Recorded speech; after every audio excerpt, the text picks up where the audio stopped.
Bismillahirrahmanirrahim. Assalamualaikum warahmatullahi wabarakatuh.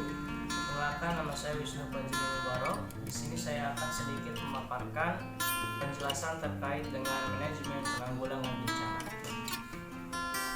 Ada 4 poin yang saya akan paparkan. Yang pertama, poin mengenai macam-macam bencana. Yang pertama ada bencana alam. Nah, bencana alam itu sendiri bencana yang diakibatkan oleh alam. Contohnya seperti tsunami, banjir, tanah longsor, dan lain sebagainya. Kemudian yang kedua, bencana non-alam. Nah, bencana non-alam ini adalah rangkaian peristiwa yang diakibatkan oleh ulah manusia seperti kebakaran hutan, gagal teknologi, dan lain sebagainya. Nah, kemudian yang ketiga ada bencana sosial. Bencana sosial ini diakibatkan oleh manusia yang meliputi konflik sosial seperti konflik sosial antar komunitas masyarakat, teror, dan lain sebagainya. Nah, kemudian di poin yang kedua ada dalil yang menjelaskan terkait dengan bencana. Di antaranya Quran surat Ar-Rum ayat 41, kemudian firman Allah surat Asy-Syura ayat 30. Dan kemudian yang menjelaskan salah satu ayat terkait dengan bencana banjir, misalnya di dalam surat Hud ayat 44 dan 45. Kemudian saya akan membacakan salah satu ayat terkait dengan bencana firman Allah Subhanahu wa taala, Quran surat Asy-Syura ayat 30. A'udzu billahi minasy syaithanir rajim. Bismillahirrahmanirrahim. Wa ma asabakum min musibatin fabima kasabat aydikum wa ya'fu 'an katsir. Al-ayah, yang artinya, dan musibah apapun yang menimpa kamu adalah disebabkan oleh perbuatan tanganmu sendiri, dan Allah memaafkan banyak dari kesalahan-kesalahanmu.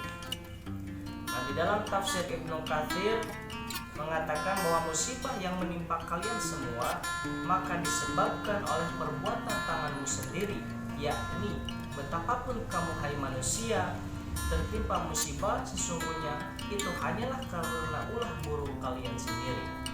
Nah, kemudian di dalam tafsir Quraisy Shihab mengatakan musibah apa saja yang menimpa kalian dan yang tidak menyenangkan kalian merupakan akibat oleh perbuatan maksiat kalian.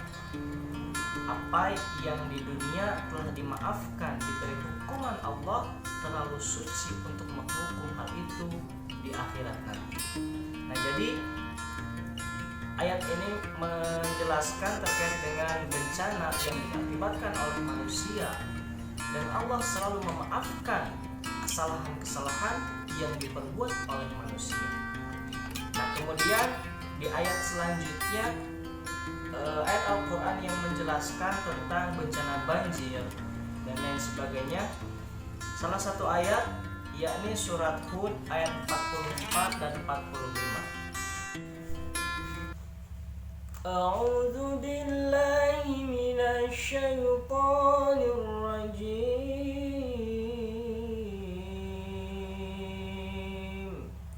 Bismillahirrahmanirrahim.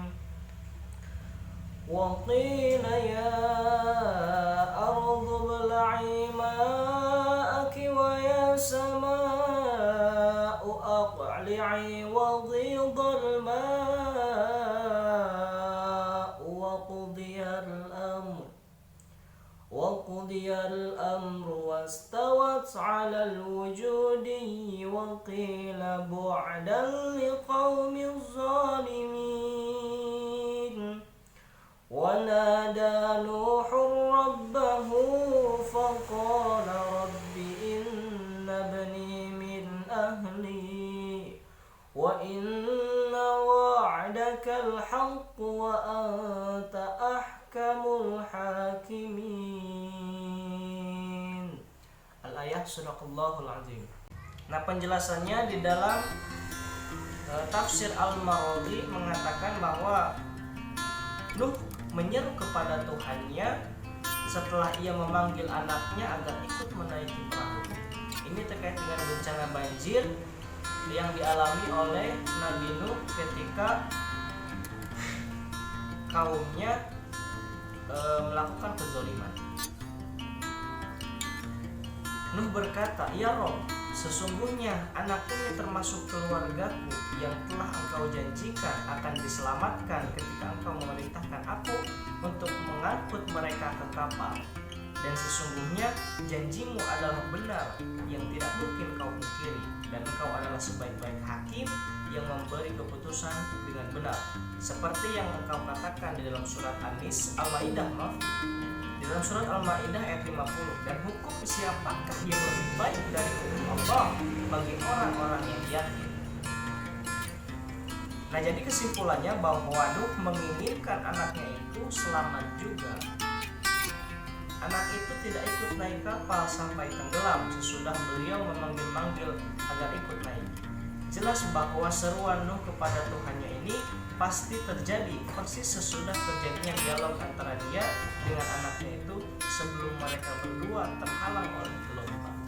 Nah, itu penjelasan terkait dengan dalil bencana seperti banjir. Nah, kemudian di poin yang ketiga ada mitigasi bencana. Urgensi mitigasi bencana sendiri merupakan serangkaian peristiwa atau serangkaian upaya untuk mengurangi bencana, baik melalui pembangunan, penyadaran, maupun peningkatan kemampuan menghadapi bencana.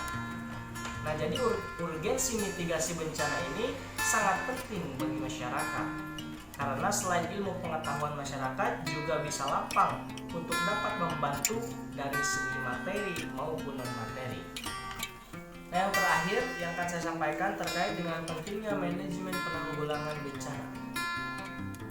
Manajemen penanggulangan bencana ini bersifat universal dan mempergunakan kerangka ilmu pengetahuan yang sistematis, mencakup kaidah-kaidah, prinsip, dan konsep yang cenderung tepat dalam seluruh kondisi pengorganisasian.